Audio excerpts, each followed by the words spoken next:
நம்மளோட பக்கத்து நாடான பங்களாதேஷில் ஒரு மிகப்பெரிய பிரச்சனை போயிட்டு இருக்கு. அது என்னங்கிறத ஷார்ட்டாக இந்த வீடியோவில் பார்க்கலாம்.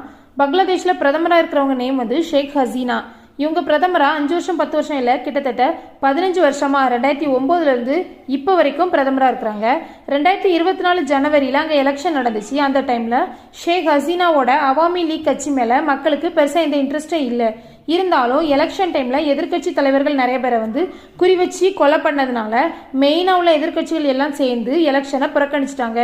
ஸோ எந்த எதிர்ப்புமே இல்லாமல் எலெக்ஷனை ஃபேஸ் பண்ணதுனால ஷேக் ஹசீனா அகெயின் வின் பண்ணி கண்டினியூஸாக 4th டைம் பிரதமராகிட்டாங்க.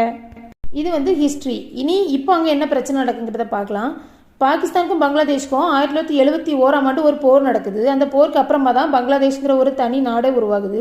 அந்த டைமில் தன்னோட நாட்டுக்காக உயிர் தியாகம் பண்ண அந்த வீரர்களோட வாரிசுகளுக்கு வந்து 30% இடஒதுக்கீடு கொடுக்கணும் அப்படின்னு சொல்லிட்டு 2018 ஒரு சட்டம் ஏற்றுறாங்க. ஆனால் இப்படி இடஒதுக்கீடு கொடுத்தா